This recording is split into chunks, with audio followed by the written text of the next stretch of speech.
My name is Claire, and let me take you back to the moment that split my life in two. It was a quiet Sunday morning, the kind of morning when the world feels harmless. I opened my banking app just to glance at my balance before heading out for coffee. Instead of security, my screen lit up with terror. 78,000 gone. Every single dollar I had spent 14 years clawing together had vanished overnight. My chest constricted and my hands trembled so violently I nearly dropped the phone. I rushed to confront my father, who had hosted the family reunion the night before. He was sitting at the kitchen table sipping coffee, like nothing in the world was wrong. My voice cracked as I demanded, "Where is my money? My savings account? Everything is gone." He didn't flinch, didn't even look surprised. He set his mug down with deliberate calm, looked me straight in the eyes and snorted. "We needed it more than you," he said, as if that was explanation enough. As if my years of sacrifice, of skipped meals and endless double shifts meant nothing compared to their entitlement. At that moment, something inside me shattered. The illusion that blood meant loyalty, that family meant protection. I realized I had been tricked into playing a game I could never win because the rules had always been rigged against me. But here's the part you need to hear: this isn't just my story. This could be your story, the one where those who should have guarded you instead strip you bare. And before I go further, let me pause and ask you something. Have you ever had to protect yourself from the very people who were supposed to protect you? If you're watching this right now, tell me where you're listening from in the comments.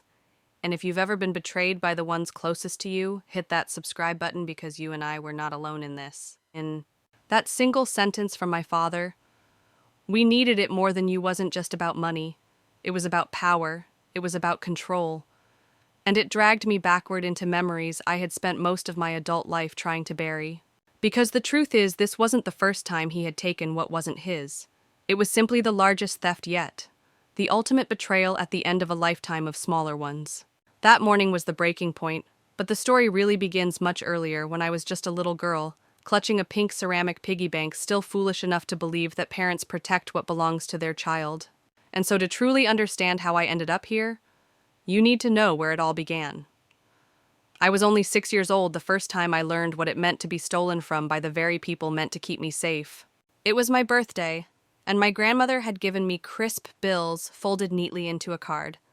I kept them like treasure, dropping each dollar and every quarter I earned from lemonade stands into my favorite possession, a pink ceramic piggy bank shaped like a ballerina. I would shake it and hear the coins rattle proud that something in my tiny world actually belonged to me. One night, a crash jolted me awake. My heart pounded as I ran into my room. There, standing over shattered porcelain and scattered coins, was my father. His fist was clenched around my savings. His eyes never met mine. He muttered, "Just borrowing this, princess. Double your money by morning, I promise." Morning came, the money didn't, and neither did the promises. It became a pattern. Every allowance I received, every babysitting dollar, every scrap of financial independence, they all dissolved into his gambling debts. My mother, instead of shielding me, smoothed things over. "Your father just needs one good win," she would whisper as she rifled through my drawers searching for loose bills. "His luck is about to turn around," but luck never turned. And I learned that in my house, money wasn't safe, not even in the hands of a child. By the time I hit middle school, my father had turned my allowance into a family joke. Borrowing from the Claire Bank, he'd shout, grinning, while tugging the $5 bill meant to last me the week. Relatives laughed. I laughed too, because what else could I do? The joke was easier to swallow than the humiliation. But every bitter laugh carved something sharp inside me, the knowledge that if I wanted security, I'd have to build it myself. At 16, I began hiding money in the most unlikely places, taped under drawers, slipped into book spines, buried in old sneakers. At 17, I opened a secret bank account under my aunt's name, and at 18, with only $342 to my name, I left. That night, as the bus carried me away from the only home I'd ever known, I pressed my forehead against the glass and made myself a vow I would never be vulnerable to them again. Never. But vows are fragile things when you're still just a kid. Out in the world, independence came hard. I waited tables from 5 in the morning until 2 in the afternoon, then folded clothes in a retail store until 10 at night. 4 hours of sleep textbooks on the bus, ramen dinners every day. My classmates partied while I collapsed onto a thin mattress in a crowded studio apartment shared with 4 other girls. Still, I clawed forward. I held on to the promise I made that night on the bus. My savings grew dollar by dollar, and as I worked, I built a spine made of steel. But that strength had come at a cost. Because by the time I was 32, I no longer thought of my parents as protectors or guides. They were predators, sometimes charming, sometimes pitiful, but always dangerous to my peace. And yet, when the family reunion invitation arrived, I hesitated. For a flicker of a moment, the child in me whispered, "Maybe this time will be different. Maybe they've changed. Maybe they'll finally see me as more than a walking ATM." But I should have remembered that first piggy bank the ballerina shattered on the floor. That was the blueprint. That was the truth. Before I tell you what came next, I want to hear from you. Have you ever had to set boundaries with your own family over money? If you were in my shoes at 6 years old watching your savings vanish into your father's fist, what would you have done? Drop your thoughts in the comments. I read them all. Because this story isn't just about me. It's about how far someone can go when they believe they're entitled to everything you've worked for. And it's about what happens when, after years of silence, you finally decide to fight back. I wish I could tell you the piggy bank incident was the last time my trust was shattered, but it was only the beginning. By the time I reached middle school, my father's addiction had grown into a full-time monster that consumed not only his own future, but mine as well. He was drawn to every flashing light and false promise of easy money slot machines, poker tables, sports, betting, even underground dog fights in abandoned warehouses. Each loss seemed to make him hungrier for the next gamble, and each gamble meant another raid on whatever scraps of money I managed to protect. My mother, meanwhile, became his echo. She worked as a bank teller of all things, handling other people's money with pristine care, then coming home to drain every cent from her own daughter. She'd say it with a smile, almost like she was consoling me. "Your father just needs a break. One more win, Claire, and we'll all be okay." Her words were like wallpaper over rotting wood, pretty on the outside, hiding the decay underneath. I learned early that hope was a dangerous luxury in that house. Hope meant filling another piggy bank only to hear it shatter in the night. Hope meant saving for something I wanted, like the blue bicycle I bought at 12 after 6 months of chores, only to see it vanish from the garage. Stolen, my parents claimed. But later I found the pawn shop receipt, my father's signature scribbled at the bottom. That was the lesson drilled into me over and over. Nothing I owned was truly mine. Not the coins, not the bicycle, not even the dignity of keeping my allowance. It all belonged to the family, or rather to the black hole of my father's debts. By 16, I knew survival depended on secrecy. I became an expert at hiding. I'd tape $20 bills under the bottom of dresser drawers, fold them into hollowed-out books, or tuck them inside the lining of old sneakers. For a while it worked. My stash grew slowly but steadily, a quiet rebellion against the endless taking. But predators adapt. One afternoon, I came home from school to find my mother standing in my room, my dresser drawers pulled open. She held up a $10 bill she'd found under the lining and gave me a look that was both stern and pitying. "Don't make this harder than it has to be, Claire," she said. "Family takes care of family." And with that, she pocketed the bill and walked out, leaving me staring at the empty drawer like it was a grave. The phrase "family takes care of family" became a weapon in their mouths. It justified everything. My father would swagger in after a gambling loss, announce he was borrowing from the Claire Bank, and everyone else would laugh. Relatives, neighbors, even my younger cousins found it hilarious. "You're such a good sport," they'd say. But I wasn't laughing. Inside shame burned hotter than anger. They weren't laughing with me, they were laughing at me, at my inability to stop it. That shame hardened into resolve. At 17, I opened a secret bank account under my Aunt Melissa's name. She was the one adult in my orbit who saw through the lies. I'd hand her cash whenever I could, and she'd deposit it for me, no questions asked. For the first time, I had something they couldn't touch. By the time I turned 18, the account held a mere $342. Not much to anyone else, but to me, it was freedom. The night I left, I boarded a Greyhound bus with that account card, a single duffel bag, and a vow carved into my bones. I would never again let anyone hold power over me through money. It's strange, though. Even as I left, Even as I stepped into the unknown with barely enough to survive, a part of me still ached for their approval. That contradiction haunted me for years. How can you crave love from the same hands that keep stealing from you? But if you've ever lived in a home like mine, you understand. The desire for family doesn't die easily. It lingers even when it's toxic. And that's why 15 years later, when the family reunion invitation arrived, I paused. For a flicker of a moment, I thought, maybe this time it'll be different. Maybe they've changed. I should have remembered the bicycle. I should have remembered the piggy bank. But hope has a way of seducing you when you least expect it. When I finally left at 18, the world didn't welcome me with open arms. It greeted me with exhaustion, empty pockets, and an unshakable loneliness. I had slipped out of my parents' house with one duffel bag, a bus ticket, and exactly $340 in a hidden bank account that my aunt helped me create. That number, tiny to most people, felt like armor to me. It wasn't wealth, but it was mine. And for the first time in my life, no one could pry it from my hands while calling it family money. But freedom came with a heavy price. I moved into a studio apartment crammed with 4 other girls, each of us carving out a corner of space like animals in a shelter. The bathroom was shared with the entire floor, and privacy became a luxury we couldn't afford. Every morning I woke before dawn, dragging myself into a waitress uniform and serving eggs and coffee until 2 in the afternoon. At 3, I clocked in at a retail store, folding shirts under fluorescent lights until 10 at night. Sleep was a 4-hour luxury. Meals were ramen noodles and dollar store bread. It was brutal. Yet every time fatigue threatened to crush me, I repeated the vow I made on that Greyhound bus: never again. Never again would I give my father a chance to gamble away my future. Never again would I let my mother's pleading eyes convince me to help the family. I wasn't building wealth at that point. I was building walls, brick by brick, against the people who had once called me their child. Community college was squeezed into the margins of those endless shifts. I'd carry textbooks in my apron, reading chapters between orders, or scribble essays during my 15-minute breaks. My GPA 3.8.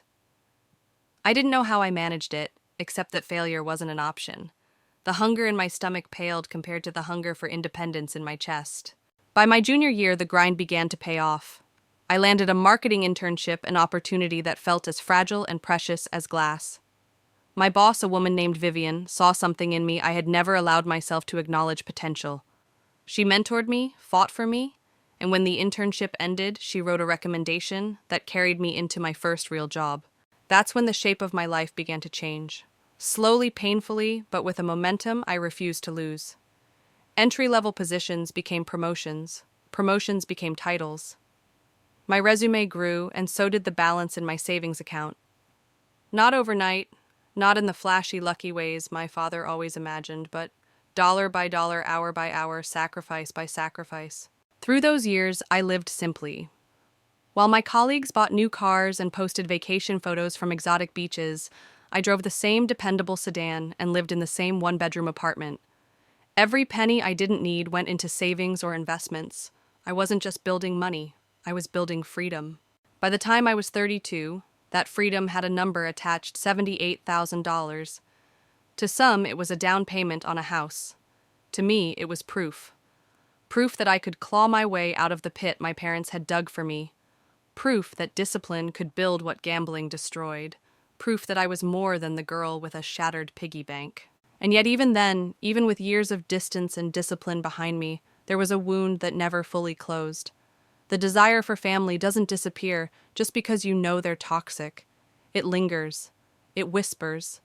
It makes you wonder if maybe time changes people, if maybe second chances can heal what first ones broke. That whisper grew louder the day I opened my mailbox and found the family reunion invitation. A card with smiling clip art and words that promised togetherness. It's been too long. Come home. My first instinct was to throw it away. My second was to laugh. But my third was hesitation. After all those years of running and working and fighting to prove I could survive, part of me still craved what I never had: a family that wanted me without conditions. And that craving, that fragile hope, was the crack in my armor. The one that would let everything I had built come crashing down. I often look back on those early years of independence as a blur of exhaustion and determination. Every hour I worked, every dollar I saved was a brick in the wall I built to keep my parents' reach away from me. What I didn't realize then was that wall would eventually become a tower when I climbed higher and higher until I could finally see a horizon of freedom. The turning point came with that internship. Vivian, my mentor, didn't just teach me marketing strategy, she gave me permission to see myself as someone worth investing in. She pushed me to speak up in meetings, challenged me to defend my ideas, and reminded me gently but firmly that intelligence without courage is wasted potential. When she wrote that glowing recommendation letter, I read it in disbelief, as if she had confused me with someone else. But the truth was, she saw me more clearly than I had ever seen myself. My first entry-level marketing job was nothing glamorous. I wrote copy for bland products no one cared about. I spent late nights editing campaigns that would never win awards. But I didn't care. For me, it was oxygen. Every paycheck, every line on my resume was proof that I was carving out a future with my own hands. From there, the ladder rose higher. Copywriter became strategist. Strategist became campaign manager. Campaign manager became department lead. With every promotion, my confidence expanded in lockstep with my bank account. While others flaunted their success through new cars or Instagram-worthy vacations, I clung to discipline. I drove the same old sedan. I rented the same modest apartment. My furniture was secondhand, my vacations non-existent. But my savings grew steadily like a fortress I could hide inside. By 31, I reached a milestone that once felt impossible: senior marketing director at one of the largest firms in Seattle. My salary doubled overnight. For the first time since leaving home at 18, I could exhale without feeling guilt in my chest. I wasn't surviving anymore, I was living. And it wasn't just about the money, it was about what that money represented. When I looked at the balance, $78,000 in savings, it wasn't numbers on a screen. It was every waitress shift I dragged myself through, every hour I sacrificed to study between jobs, every no. I whispered when coworkers invited me out, and I couldn't afford it. That account was a living monument to the girl who left with $342 and dared to believe she could do better. I had even picked out the house, a modest craftsman-style home with a small porch and a maple tree in the yard. Nothing extravagant, but it felt like a promise. My down payment was waiting. My future was waiting. Of course, I still carried the scars of my childhood. I had boundaries now. When my parents called, I no longer reached for my checkbook. I learned the hard way. Years earlier, I had lost $5,000 to their emergency medical bills, only to discover the money had funded a gambling trip to Atlantic City. That betrayal taught me to say no even when it made me the villain in their eyes. And villain I became. According to them, I was cold, selfish, ungrateful. I had abandoned family values, but I knew the truth. Saying no wasn't selfish, it was survival. So when their voices quieted, when calls became texts and texts became silence, I let it happen. For the first time, I chose peace over obligation. 3 years passed with only the faintest contact. And then the invitation, a simple envelope that promised a family reunion. For weeks I stared at it, torn between reason and longing. Part of me wanted to rip it in half and toss it away. But another part, the child still desperate for approval, whispered, "Maybe they've changed." I asked my therapist, Dr. Winters, what she thought. She told me, "You can attend, but go with strong boundaries. Don't be vulnerable. Observe, don't participate." It sounded simple enough. One weekend, one chance. Maybe time had softened them. Maybe they'd see me not as a wallet, but as a daughter. But deep down in the place where broken piggy banks and pawn shop receipts lived, I already knew the answer. Still I went. Because sometimes even when you know better, hope is louder than memory. The number sat on my screen like a crown jewel: $78,000. For most people, it was just a figure, an account balance they might celebrate or spend. But for me, it was something else entirely. It was freedom. It was a house key that hadn't been cut yet, a door I hadn't opened, but one I could already feel in my hands. That money represented every sleepless night, every skipped meal, every time I told myself, not today, not yet. Save it. Protect it. I had already picked out the house I wanted: a modest craftsman-style home with a wraparound porch and a maple tree in the yard. I could see myself sipping coffee on that porch in the mornings, a dog sleeping at my feet, a life untouched by chaos. That house wasn't just about shelter, it was about proof. Proof that I could build something lasting unlike my father's gambling highs that evaporated in smoke. Proof that I was no longer the little girl whose piggy bank was shattered by careless hands. When I looked at that account, I didn't just see money. I saw my 20s stitched together from double shifts and community college nights. I saw a 3.8 GPA earned between exhaustion and ramen noodles. I saw the first marketing internship where Vivian believed in me before I believed in myself. I saw each promotion that came not from charm or shortcuts, but from grit and refusal to quit. Every dollar had a story, and every story carried the same moral: I did this without them. And yet, even with that fortress of savings, I couldn't silence the ache that whispered at night. It's strange, isn't it? You can spend years proving you don't need someone and still crave their approval. The child in me, the one who once held a blue bicycle only to lose it to a pawn shop, still longed for my parents to look at me and say, "We're proud of you, not for what you can give us, but for who you are." That longing was my weakest spot, the crack in the armor I thought was impenetrable. Because despite the boundaries I had set, no loans, no bailouts, no rescues, there were moments when I wondered if I had gone too far. Was I really selfish? Had I abandoned them? After all, society teaches us that family is sacred, that blood obligates. And when they called me cold and ungrateful, a part of me feared they were right. So when the family reunion invitation arrived, that ache grew louder. Dr. Winters, my therapist, warned me, "You can go, but go with strong boundaries. Remember, you're not obligated to bleed for them to prove your love." I told myself I'd be careful. I told myself it was just one weekend, a quick visit, a way to close a chapter. I told myself I was strong enough now to withstand whatever manipulation they tried. After all, hadn't I built a life they could no longer touch? But money isn't just numbers. It's trust. It's control. And though I didn't know it yet, the $78,000 I guarded so carefully was already marked in their minds, not as my freedom, but as their inheritance, their entitlement, their next big win. When I packed my bag for that reunion, I slipped my wallet and phone into the front pocket like always. I didn't realize I was also packing away my most dangerous possession: hope. Hope that they had changed. Hope that blood could matter more than money. Hope that maybe they'd see me as a daughter, not a bank. That hope would cost me everything. The reunion was set for a warm June weekend, and as I drove up the street toward my parents' house, something felt wrong before I even stepped inside. The shabby bungalow of my childhood, the one with peeling paint and sagging gutters, now gleamed with renovations. Fresh siding, a wraparound porch, lined with wicker furniture, landscaping neat enough to belong in a magazine. I slowed my car and stared. This wasn't the house of people who had called me begging for money to keep their lights on. When I walked inside, the transformation only deepened my unease. Hardwood floors gleamed where stained carpet once absorbed decades of spilled drinks. Stainless steel appliances replaced the rusted oven I remembered from childhood.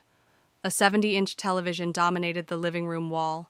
For a family that claimed poverty, every time I said no, the display was almost insulting.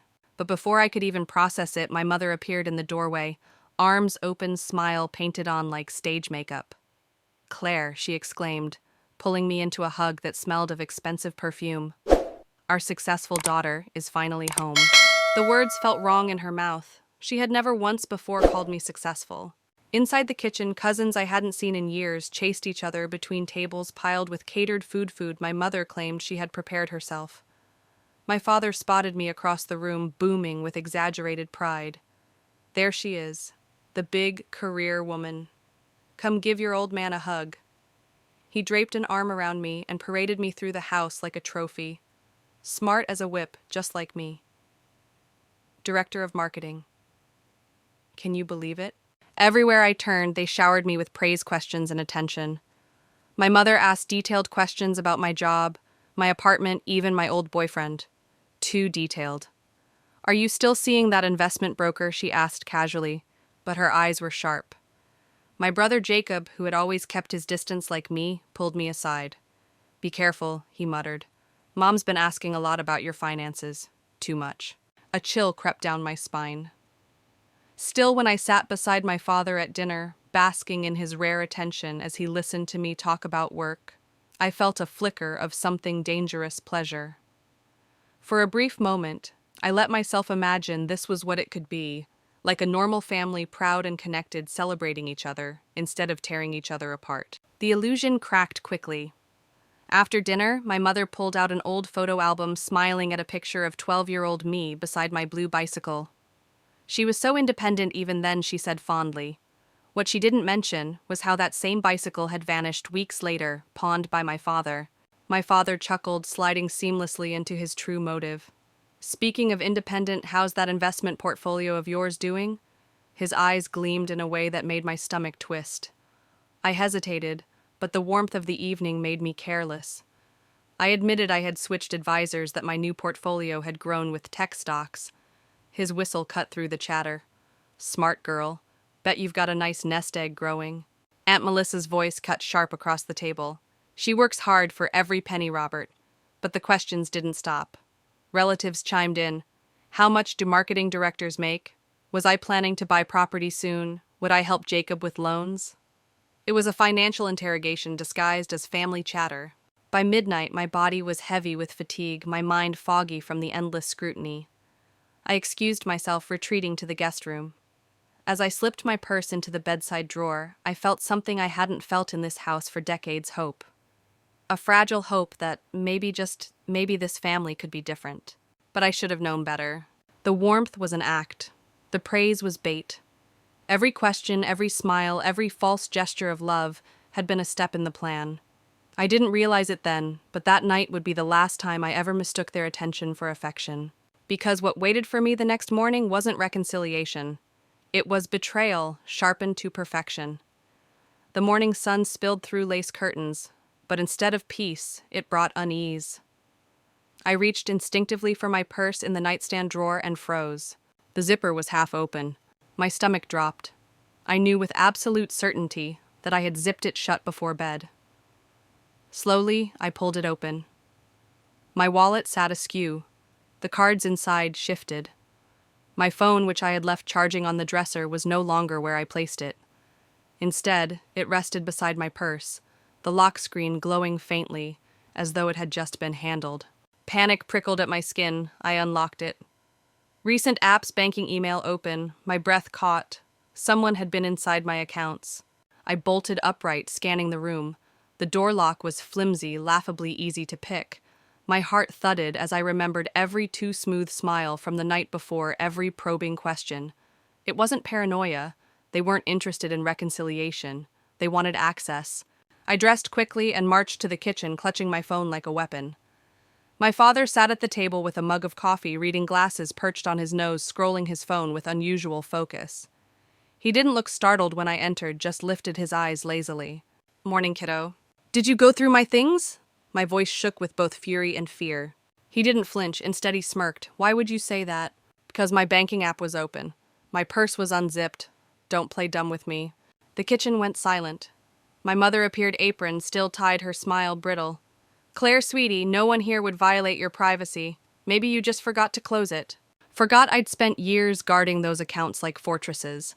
I knew every click, every password. This wasn't forgetfulness, it was intrusion. I turned on my brother Jacob, searching for an ally. He looked away, shame flickering across his face. I told you to be careful, he muttered. That's when my father set down his mug, leaned back in his chair, and dropped the pretense. Look, Claire, we know you've done well for yourself. We know you've got savings. A lot of savings. And we're not asking you to hand it all over just a loan. Think of it as family solidarity. The air left my lungs. Loan. No, this was extortion wrapped in paternal charm. I shook my head, voice hard. That money isn't yours. It's not for you. It's for me, my future. I told you I'm not your safety net. His smirk vanished, replaced by the sharp glare I remembered from childhood, the look that preceded slammed doors and broken dishes. Ungrateful, he spat. After everything we've done for you, do you think you'd even have that job without us raising you? My mother's tone turned syrupy sweet, the way it always did before a trap snapped shut. Claire, darling, don't be dramatic. Families help each other.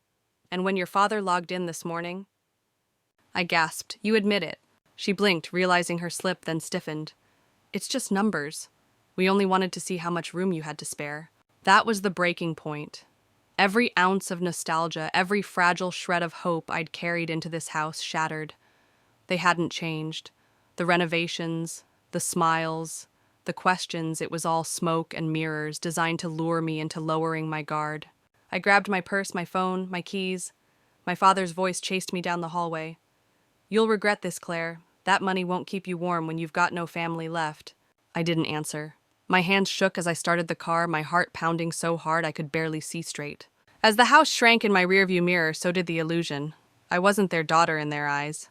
I was an ATM they hadn't yet cracked open, and I knew this wasn't over.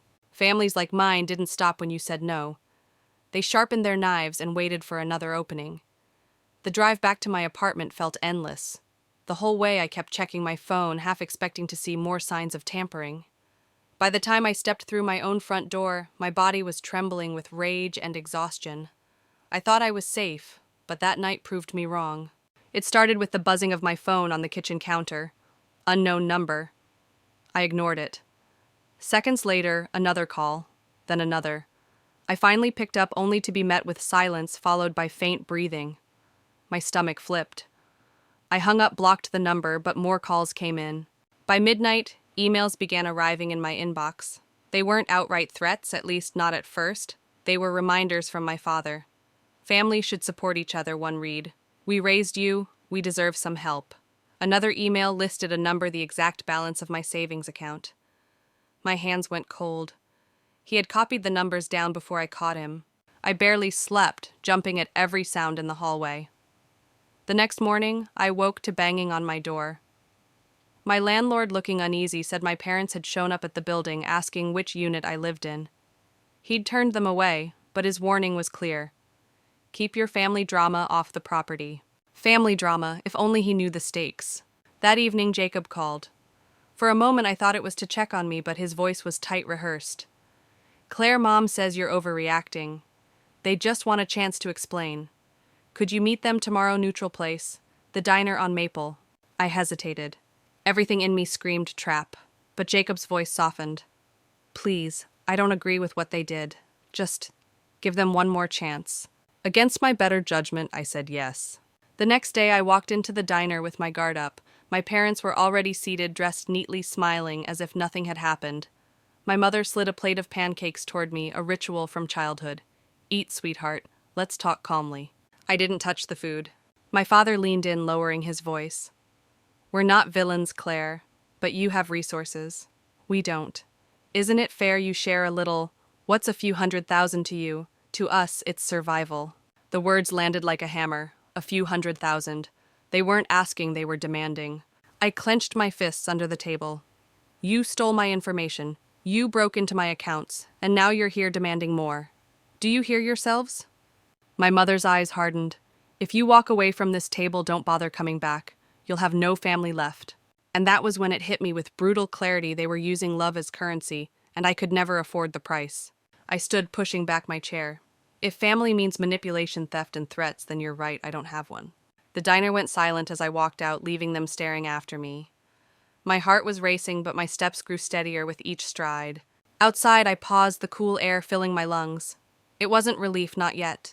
It was something sharper, unfinished. Because I knew my parents weren't done.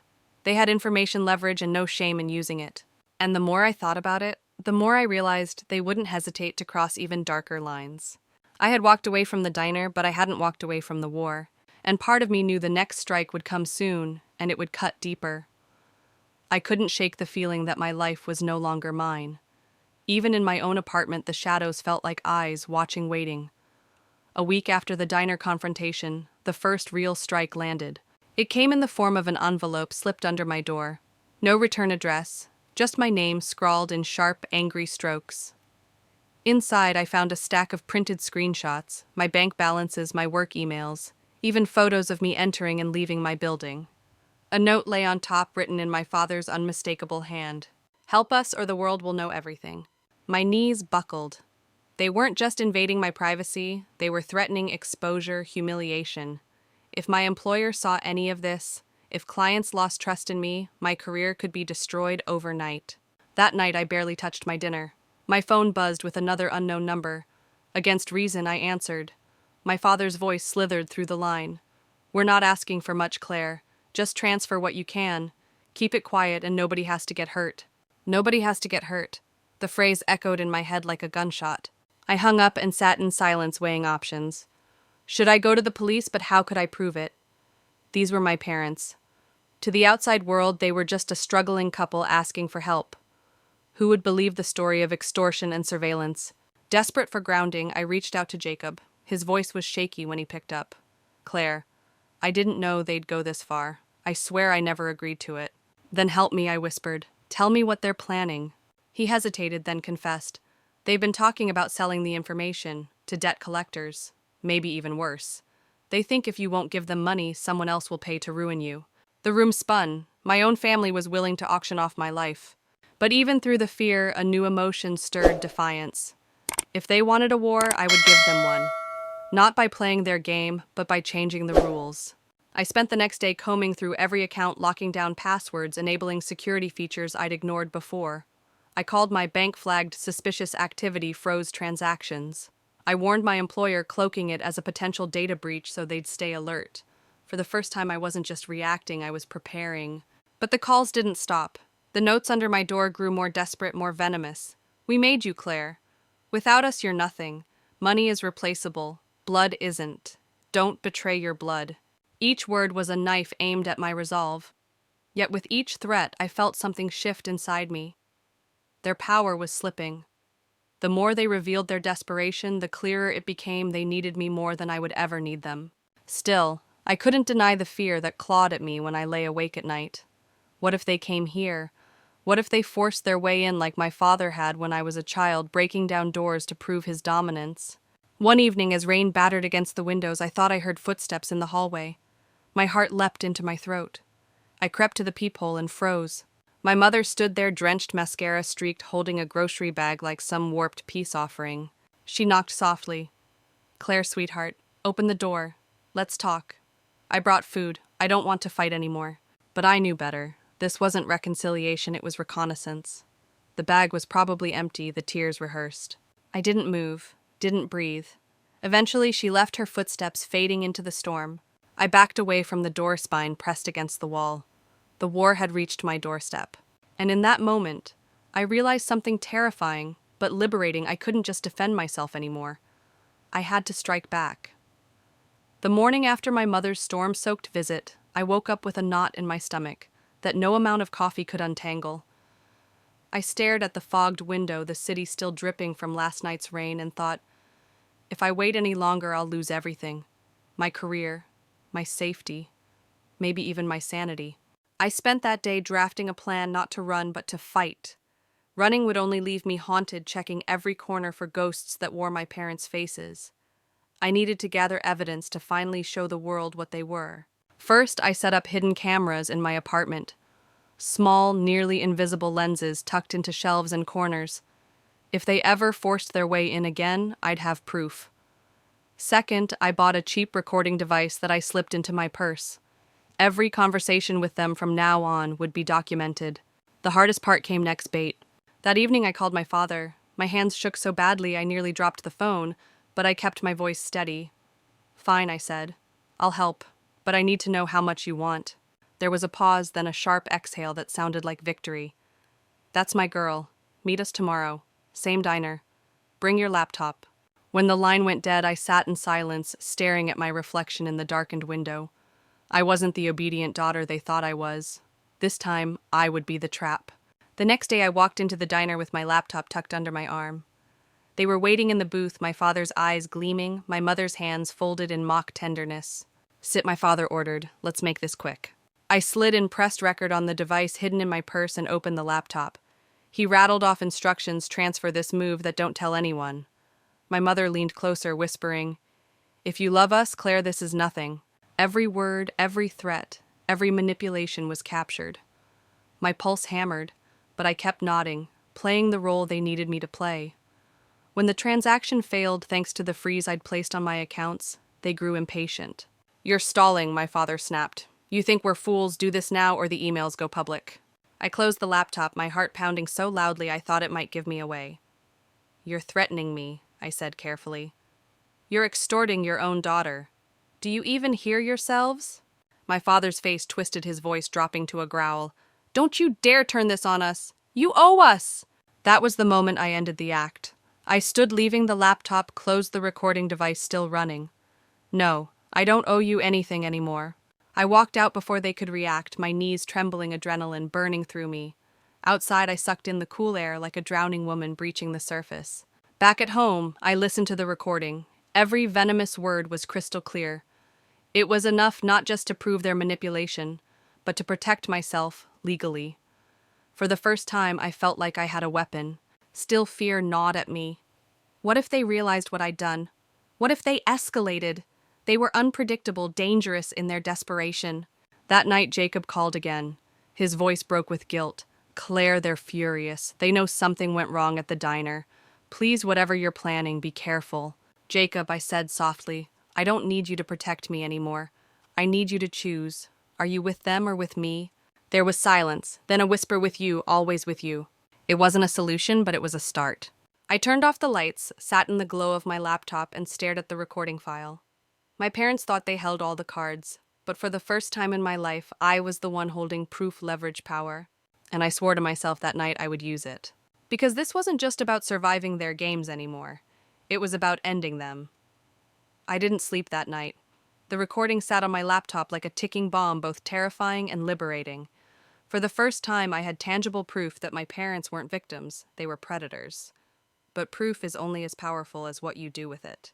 The next morning, I walked into work with a smile that felt foreign on my face. My boss stopped me in the hallway, brow furrowed. Claire, you okay? You look lighter somehow.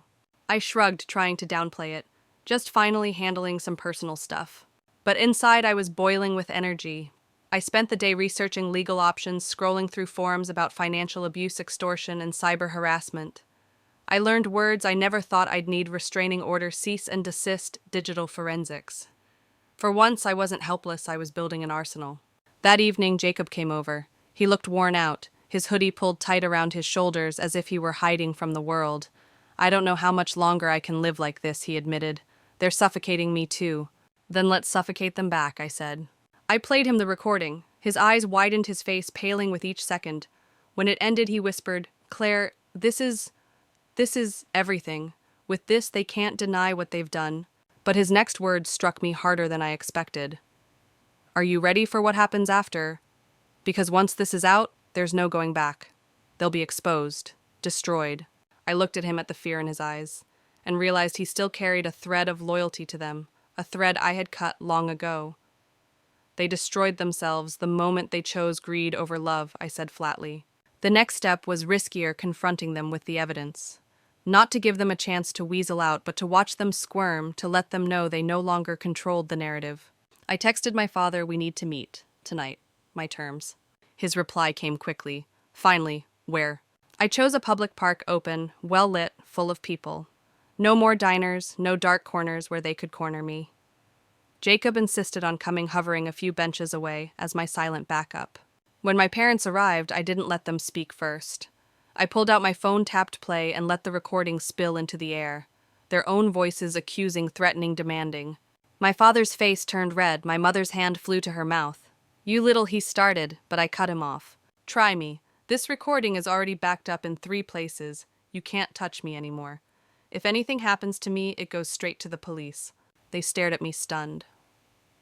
For once, I wasn't the trembling girl begging for approval. I was the judge, jury, and executioner of their lies. You think you're so clever, my mother hissed. You think the world will believe you over us parents asking their daughter for help? I leaned in, lowering my voice so only they could hear.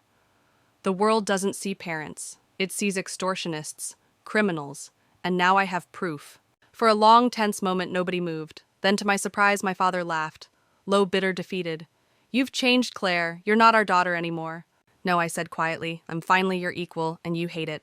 I walked away, my legs trembling, but my head high. Jacob fell into step beside me, whispering, I've never seen you like that. I've never been like that, I admitted. As we reached the street, I felt a strange mix of triumph and dread. I had drawn the line. I had shown my strength. But I also knew them too well. This wasn't the end. They wouldn't just disappear. They'd regroup, plot, and strike again. And that's when the real terror hit me. I wasn't just fighting for control anymore. I was fighting for survival. The night after the confrontation in the park, I barely slept. Every sound outside my apartment, a car door slamming, footsteps echoing in the hall, sent my heart racing. I had exposed them, stripped away the mask they'd worn my entire life, but in doing so, I had also cornered them. And cornered predators were always the most dangerous. I tried to focus on work on mundane emails and spreadsheets, but my mind drifted constantly to the recording. I played it over and over, almost as if hearing their venom again could numb me to its sting. Instead, it only hardened my resolve. Jacob called in the afternoon, his voice tense. "They're furious, Claire. I heard Dad talking about fixing this before it goes too far. You need to be careful." His warning confirmed what I already knew: the storm hadn't passed, it was only gathering strength. That evening, as I left the office, I noticed a car idling across the street. Black-tinted windows, engine humming. My stomach dropped. Was it paranoia, or were they watching me? I ducked into a crowded coffee shop, staying until the car finally pulled away. Fear gnawed at me, but beneath it something stronger pulsed: anger. They had stolen my childhood, twisted love into leverage, and now they were trying to steal my adulthood too. No more. I spent the weekend turning my tiny apartment into a fortress. I installed stronger locks, added a security camera at the door, even bought a baseball bat to keep under the bed. But security wasn't just about defense, it was about offense too. So I scheduled a meeting with a lawyer on Monday. Sliding the USB drive across his desk, I said, "This is everything. I want to know my options." He listened carefully, nodding as the recording played. When it ended, he leaned back. "Claire, this isn't just harassment, it's extortion. If you want, we can file charges. But you need to understand, once you do this, the relationship is done. There's no going back." I thought about Jacob, about the flicker of loyalty still in his eyes when he spoke of our parents. I thought about the way my father had laughed at the park, as if daring me to go that far. "There's nothing left to go back to," I whispered.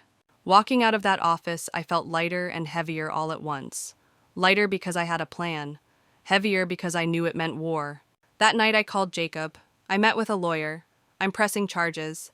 There was silence on the line, then a broken sigh. "Claire, if you do this, they'll come after you harder. You don't know what Dad is capable of." "I do know," I said. "That's why I can't back down."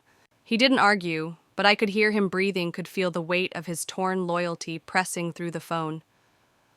Before he hung up, he said softly, "Just promise me you'll be ready for what they do next." I wanted to promise, but I couldn't, because the truth was I didn't know what ready even meant anymore. Later that week, I received an anonymous email. No subject line, no sender. Just a single attachment, a photo of me leaving my apartment, time-stamped that morning. My blood ran cold. They weren't just angry, they were watching me. I slammed my laptop shut and pressed my back against the wall, heart racing. The fortress I had built suddenly felt like a cage.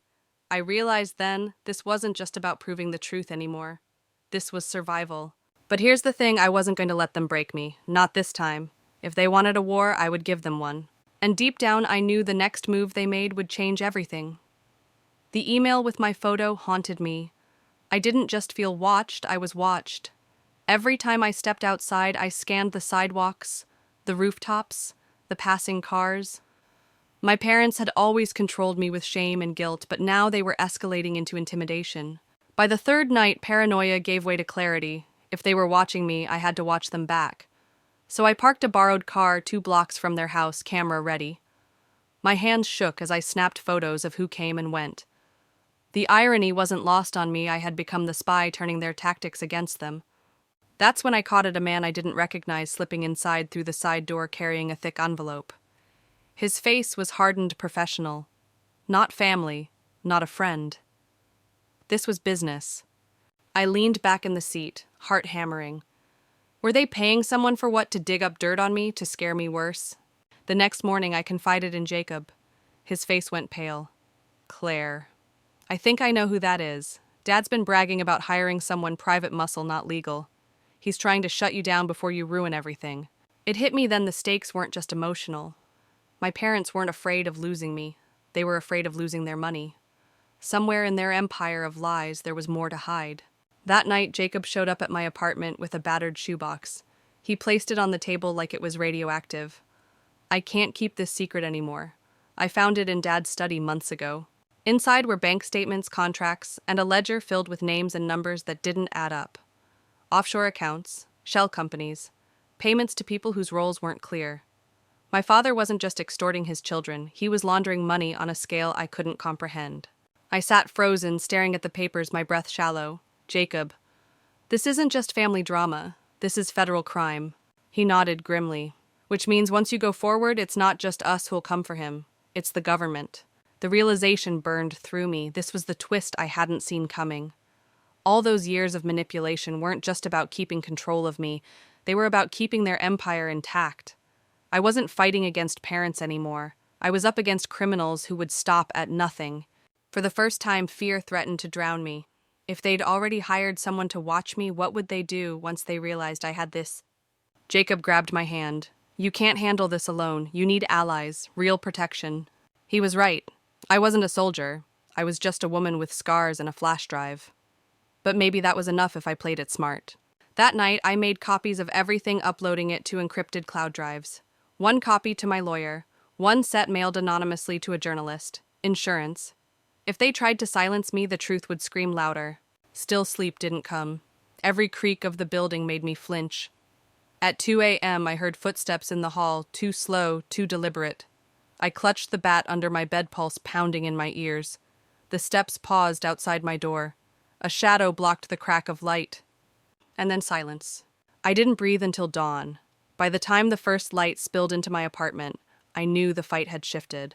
This wasn't about proving who was right or wrong anymore. This was survival against predators with everything to lose.